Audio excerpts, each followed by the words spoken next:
भूतं च भव्यं च सर्वं यश्चाधितिष्ठति स्वर्यस्य च केवलं तस्मै ज्येष्ठाय ब्रह्मणे नमः।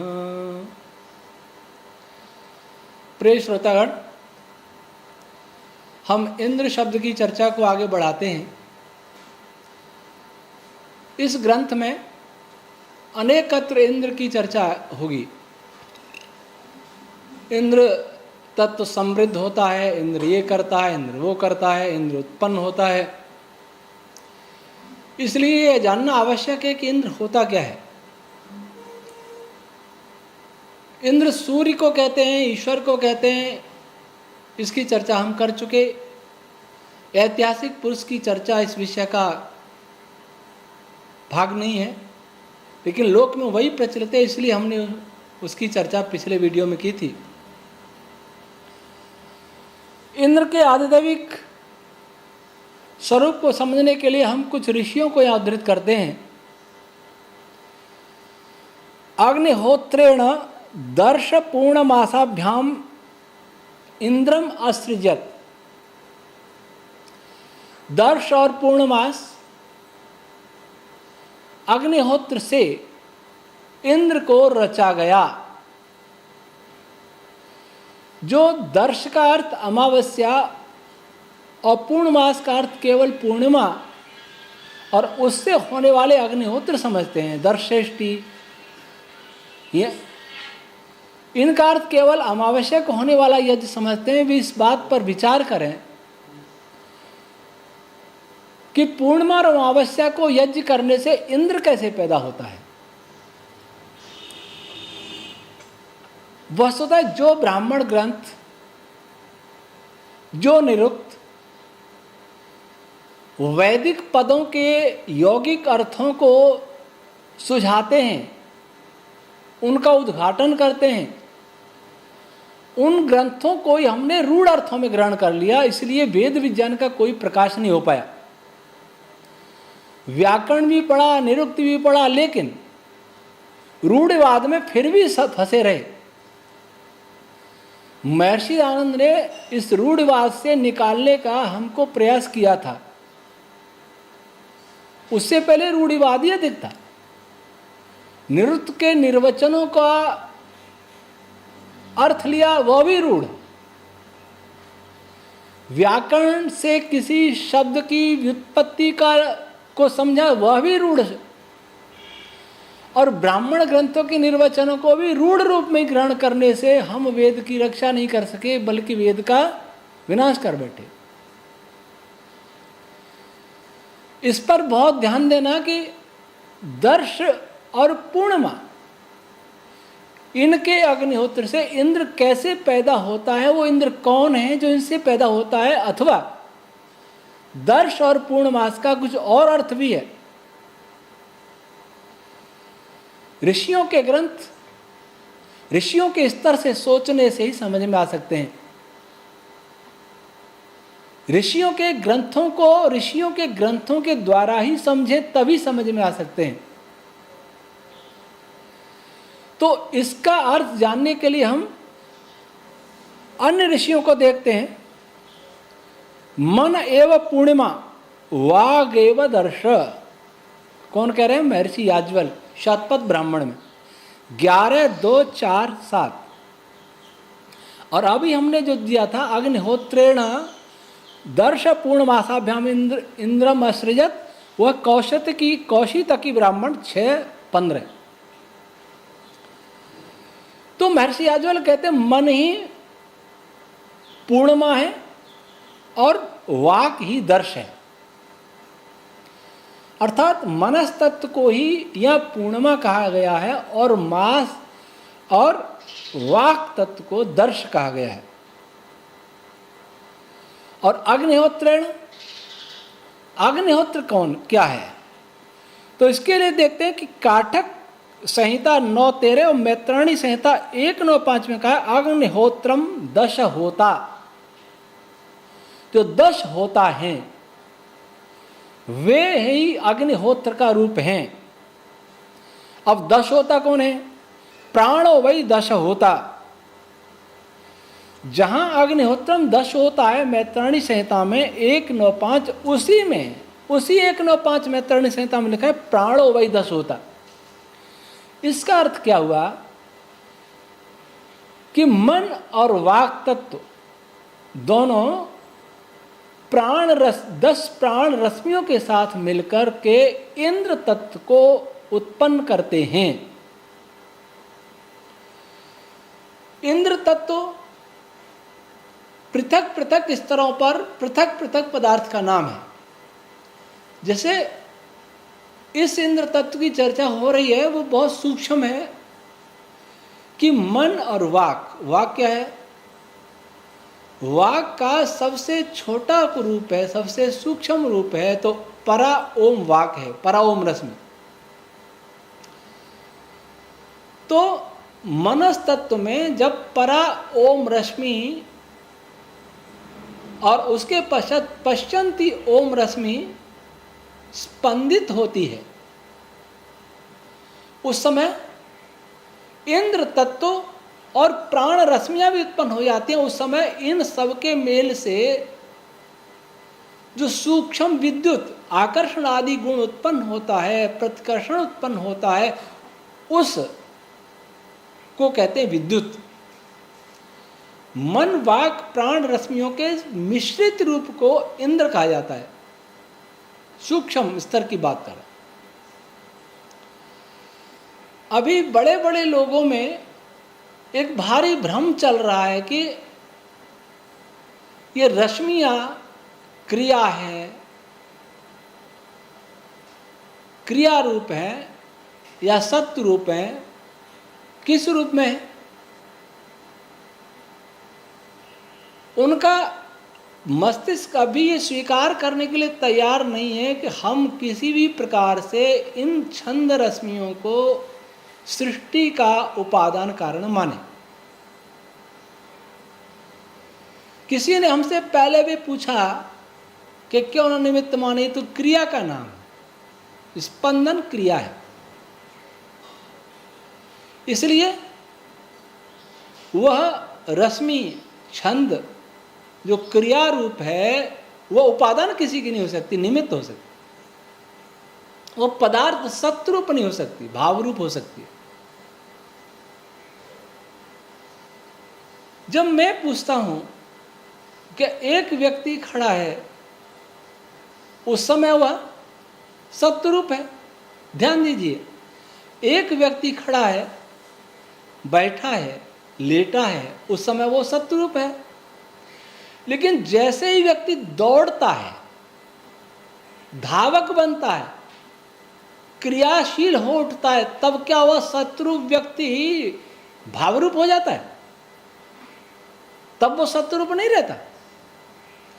अगर इसे ही माने कि क्रिया करता पदार्थ सत्य रूप नहीं होता है, भावरूप होता है, क्रिया रूप होता है, तो इस सृष्टि में कोई भी सत्रूप है ही नहीं, कोई भी सत्व है ही नहीं।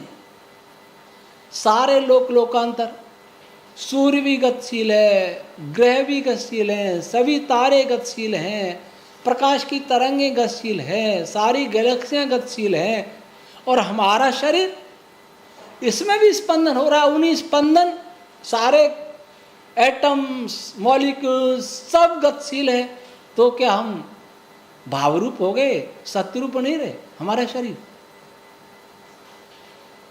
सूर्य आदि तारे सारे भावरूप हो गए, सत्य नहीं रहे, पदार्थ नहीं रहे, पदार्थ का द्रव्य नहीं रहे। इसको कहते हैं हठ। तो मन और वाक दोनों और प्राण रश्मियों से मिलकर के जिस पदार्थ को उत्पन्न करते हैं, जिसमें आकर्षण होता है, अथवा इनके मिश्रित रूप का नाम है इंद्र।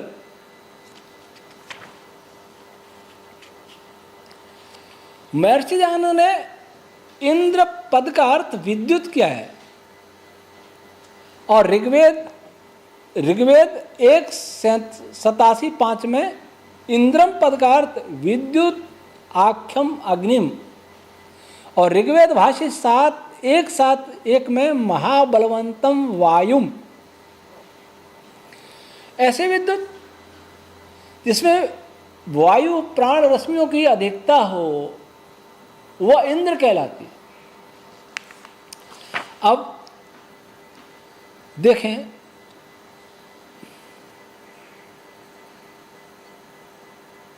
अथ यत्र अग्नि वर्षिष्ठम ज्वलति तत् ऐन्द्रो भवति। काण्वी शतपथ 3:1-1 ब्राह्मणोद्धार कोश से उद्धृत। जब विद्युत अत्यंत विशाल स्तर पर जलने लगती है उसको भी इंद्र कहते हैं। सूर्य के अंदर यही होता है। बहुत विशाल स्तर पर विद्युत अग्नि का निर्माण करती है।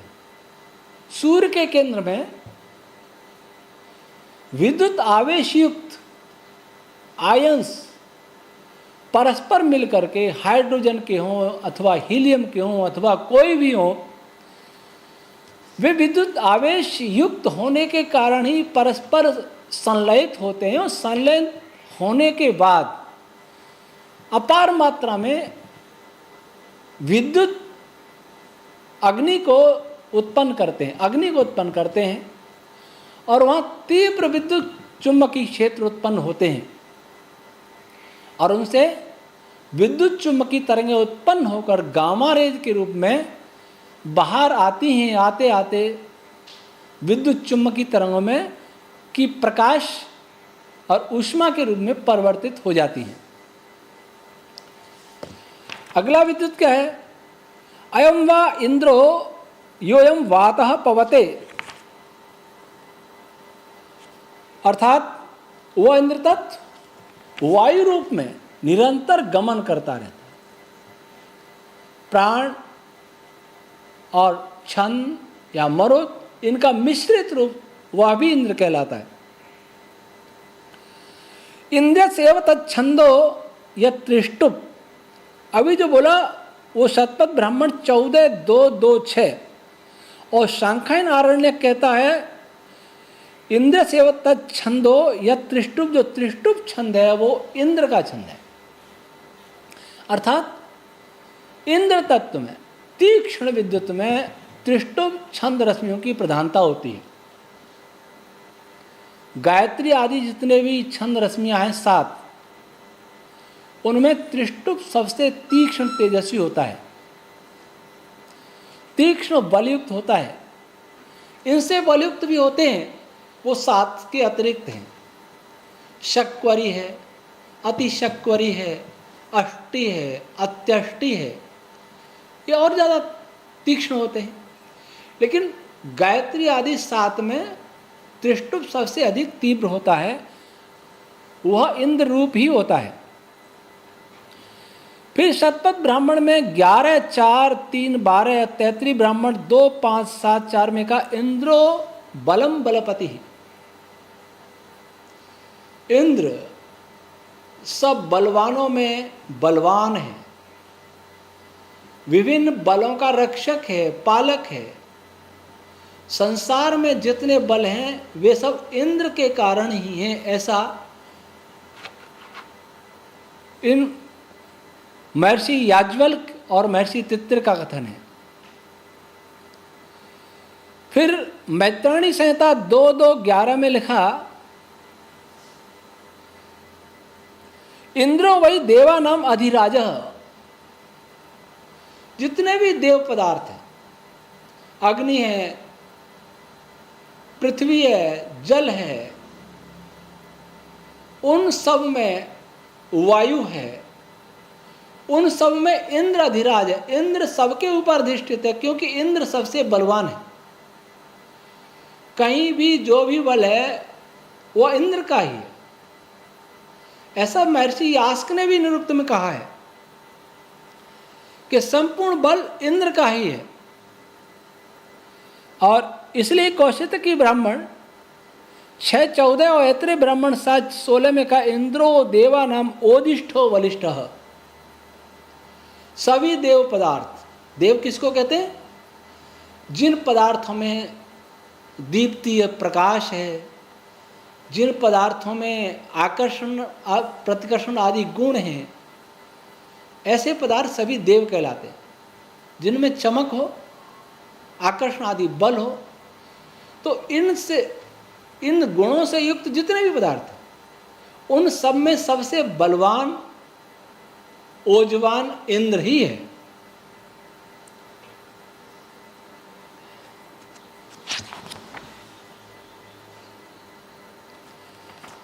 और गोपत ब्राह्मण में लिखा इंद्रो वही मरुतः शांतपनाः। विभिन्न मरुद रश्मियां सूर्य के अंदर हो, बहुत ज्यादा तप रही हो, बहुत उच्च तापमान पर मरुद रश्मियां भी इंद्र की भांति व्यवहार करती हैं। ऋक् सामे व इंद्र से हरि मैत्राणी संहिता 3:10-6 ऐतरे ब्राह्मण 2:14। आगे इसमें आएगा, पीछे भी आ चुका है, ऋक् और साम अलग अलग प्रकार की छंद रश्मियां होती हैं। छंद रश्मियों का जब वर्गीकरण किया था तब ऋक् रश्मियां और साम रश्मियों की हमने व्याख्या की थी। वे दोनों इंद्र के दो हाथ के समान हैं। आकर्षण और प्रतिकर्षण, ऋक् और साम दोनों इंद्र के साथ है, अर्थात ये दोनों भी रश्मियां इंद्र में होती हैं। आज इंद्र के विषय में इतना ही, कल इसकी और व्याख्या करेंगे विभिन्न ऋषियों के ग्रंथों से। आज इतना ही। ओम शम।